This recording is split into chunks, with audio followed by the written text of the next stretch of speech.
నియోజకవర్గం మారినా ఆ మాజీ మంత్రి మౌనం వేడటం లేదట. ఆయన అదృష్టమేంటో కానీ ఎన్నికల్లో ప్రతిసారి ఇష్టమున్నా లేకపోయినా ఏదో ఒక నియోజకవర్గానికి వలస వెళ్లి పోటీ చేయాల్సి వచ్చేది. అయితే వైసీపీ అధ్యక్షుడు కరుణించి ఈసారి ఆ నాయకుడిని సొంత నియోజకవర్గానికే ఇన్ఛార్జిగా ప్రకటించారు. అయినా కూడా పొలిటికల్గా యాక్టివ్ అవ్వటం కాదు కదా, అసలు కనిపించటమే మానేశారు.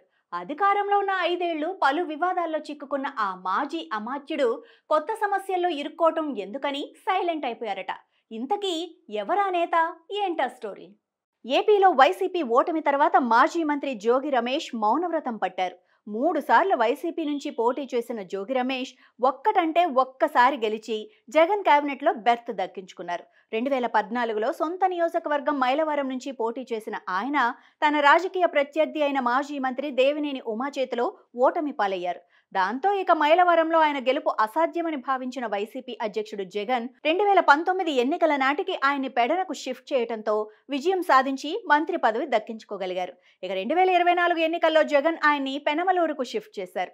అక్కడ ఓడిపోయిన జోగి రాజకీయ భవితవ్యం ఏంటనేది ఆయనకే అర్థం కాకుండా తయారైందట. జగన్ ఆయనకు 3 సార్లు 3 చోట్ల నుంచి టికెట్ ఇచ్చినా ఒక్కసారే గెలిచిన ఆయన ఇప్పుడు పొలిటికల్గా క్రాస్ రోడ్స్లో నిలబడ్డారని సమాచారం. ఓటమి తర్వాత వరుసగా చోటు చేసుకుంటున్న పరిణామాలతో జోగి అటు వైసీపీలో కొనసాగే పరిస్థితి లేక, ఇటు కూటమి పార్టీల వైపు చూడలేక దిక్కులు చూడాల్సి వస్తుందట. ఏపీలో కూటమి ప్రభుత్వం అధికారంలోకి రాగానే జోగి రమేష్ తమ ప్రభుత్వంలో ప్రదర్శించిన దూకుడికి మూల్యం చెల్లించుకోవాల్సి వస్తుంది.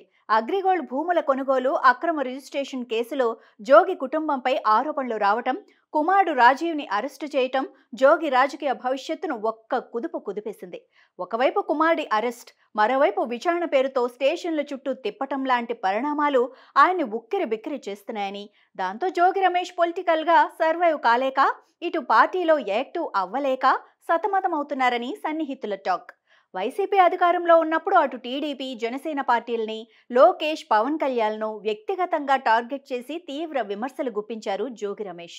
అంతేకాదు తన అనుచర గణంతో వెళ్లి ఏకంగా చంద్రబాబు నాయుడు నివాసంపై దాడికి ప్రయత్నించారు. ఇక కోర్టు స్వాధీనంలో ఉన్న అగ్రిగోల్డ్ భూములను అక్రమంగా తన కొడుకు పేరిట రిజిస్ట్రేషన్ చేయించుకున్నారన్న ఆరోపణలు ఉన్నాయి. వీటన్నింటికి సంబంధించి జోగి ఫ్యామిలీ విచారణలు ఎదుర్కొంటూ కేసులు చట్రంలో ఇరుక్కుంది. చంద్రబాబు ఇంటిపై దాడి కేసు తన మెడకు చుట్టుకోవటం, ఆ వివాదాన్ని టీడీపీ సెంటిమెంట్గా తీసుకోవటంతో అరెస్టు భయంతో పార్టీ పిలిపించిన కార్యక్రమాలకు, పార్టీ సమావేశాలకు సైతం దూరంగానే ఉంటున్నాడట. అయితే అసలే ఓడామన్న బాధ, రెండో వైపు చుట్టుముట్టిన కేసులు ఆయన్ని పొలిటికల్గా ఆందోళనకు గురి చేస్తున్న కారణంగా ఇప్పుడు ఎందుకు బయటకు రావటం అనే భావనలో ఉన్నారని సమాచారం. దాంతో మైలవరం నియోజకవర్గంలో జోగి కనిపించక, నడిపించే నాయకుడు లేక పార్టీ పరిస్థితి ఏమిటన్న ఆందోళన కేడర్లో వ్యక్తమవుతోంది. మొత్తానికి వైసీపీలో ఫైర్ బ్రాండ్గా వెలుగొందిన జోగి మౌనం ఆ పార్టీ వారికే మింగుడు పడటం లేదని తెలుస్తోంది. అధికారంలో ఉన్నప్పుడు వైసీపీని పల్లెత్తు మాట అన్నా కూడా తీవ్ర స్థాయిలో విరుచుకుపడిపోయిన జోగి రమేష్ ఇప్పుడు కేసుల భయంతో అనూహ్యంగా సైలెంట్ అవ్వటంతో భవిష్యత్తులో అయినా అజ్ఞాతాన్ని వీడతారా లేదా అన్న చర్చ పెద్ద ఎత్తున నడుస్తోంది.